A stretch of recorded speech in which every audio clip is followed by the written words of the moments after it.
국민커피 맥심 왜 해외에서 못 봤을까? 그런데 이게 진짜 수출이 된다고요? 믹스커피 한 봉지에 담긴 9가지 수출 신호, 여러분은 몇 개나 눈치채셨나요? K-팝 데몬 헌터스 요즘 가장 핫하죠. K-팝, 호랑이 까치, 김밥라면, 냉면, 한유언까지 K-컬처 가운데 빠진 상품이 있는데요. 그게 뭘까요?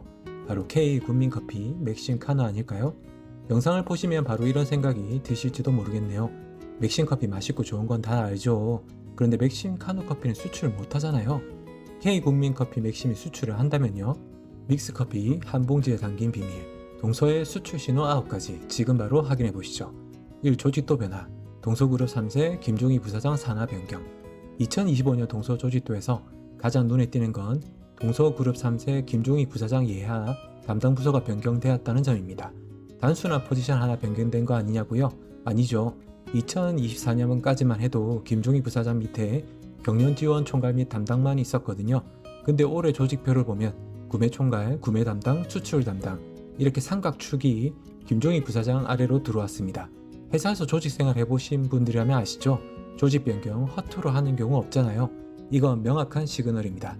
수출을 김종희 부사장 체제에서 본격적으로 끌고 가겠다 아닐까요? 2. 중간 배당 신설, 배당 주면서 수출 시작. 2025년 주주총회에서 처음으로 중간 배당이 신설됐고 7월 22일에 드디어 중간 배당 실시가 결정됐습니다. 배당 기준일은 8월 31일, 지급일은 9월 19일, 주당 250원 확정. 이건 정말 중요한 포인트예요.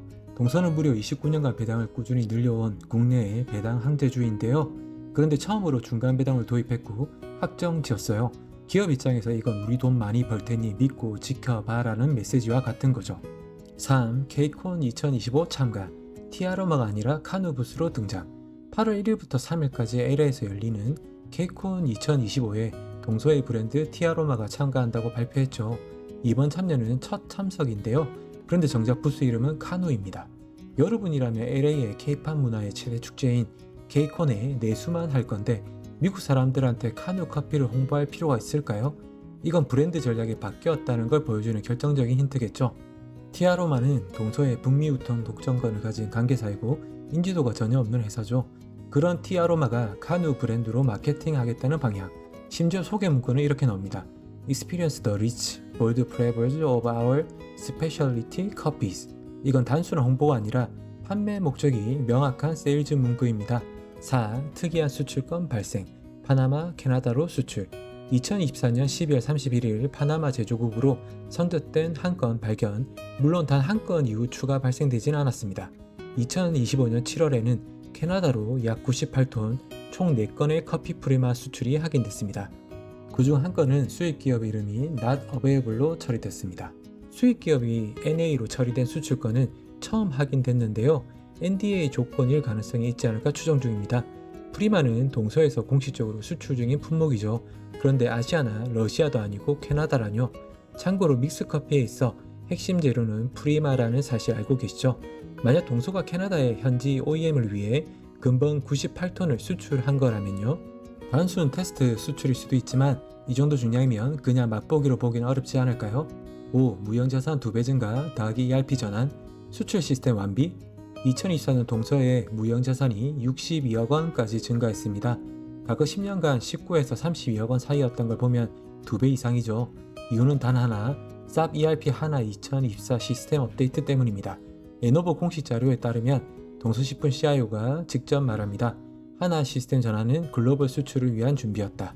그 문서가 2025년 3월 26일 레노버 홈페이지에 올라왔지만 다음날 바로 삭제됐고 7월 23일 다시 오픈됐다가 관련 홈페이지가 다시 한번 사라졌습니다. 국내 내수 대용량으로 글로벌 물류 허브 아이템 시스템으로 업데이트한다? 단순한 시스템 전환이 아니라 글로벌 대형 역량까지 확보한 전략적 투자라고 볼 수 있어요. 6. 맥심 3표권 회생, 북미 진출 준비. 과거 캔슬드 처리되었던 미국 내 맥심 커피 3표권이 2025년 4월부로 NOA Notice of Allowance 상태에 들어갔습니다. 즉 최종 등록 직전 단계이며 10월에는 첫 사용 증명서 제출 마감이 예정되어 있어요. 3표권 부활은 그냥 권리회복이 아니라 본격적인 사용 계획이 있다는 의미입니다. 6개월 단위로 최대 5년까지 연장 가능한데 이 기간 안에 제출하지 않으면 상표 등록은 무효화됩니다. 7. 몬델리제 공식 입장, 북미 진출엔 미련 없다. 동서식품 지분을 50% 보유하고 있는 몬델리지 측 IR에선 북미 커피 사업을 직접 전개할 의사가 없다고 밝혔습니다. 하지만 향후 동서가 맥심 브랜드를 한용에 진출할 경우 지원은 가능하다고 열어뒀습니다. 즉 진출은 동서가 맞고 몬델리지는 뒤에서 밀어줄 수 있는 그림. 8. 몬델리지 산하 커피 사업 투자에서는 동서식품 단 하나. 몬델리지는 글로벌 식품 기업이지만 커피 사업에서는 동서식품 외에 주요 투자처가 없습니다. 이는 무엇을 의미할까요? 커피 관련 사업의 실질 운영, 전략, 성장 가능성은 모두 동서에 집중되어 있다는 뜻입니다. 즉, 동서는 커피에서 사실상 독립적 성장 여지를 가진 유일한 투자처예요. 9. 맥심 인터내셔널 사이트 커밍순. 마지막입니다. 맥심 인터내셔널닷컴 도메인이 현재 커밍순 상태로 열려 있습니다. 이건 우연이 아닙니다. 맥심 브랜드 회복, 그리고 글로벌 판매, ERP 전환, 글로벌 전시 참가, 이런 흐름과 맞물려 생각해보면 곧 글로벌 공식 홈페이지 오픈 가능성이 크죠. 10. 배당 분리과세 법안 검토 중.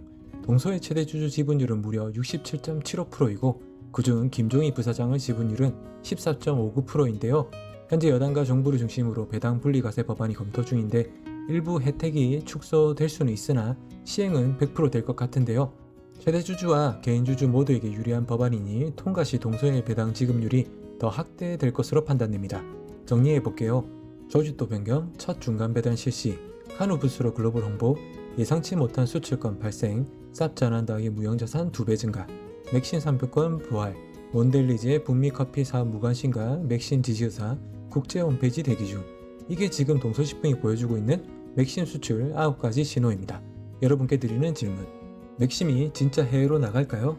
아직도 수출이 불가능하다고 판단되시나요? 배당 투자 관점 동서의 변화 긍정적으로 보시나요? 여러분의 생각 댓글로 알려주세요. 구독 알림 설정은 저에게 가장 큰 배당이고요. 다음 영상에서 또 찾아뵐게요.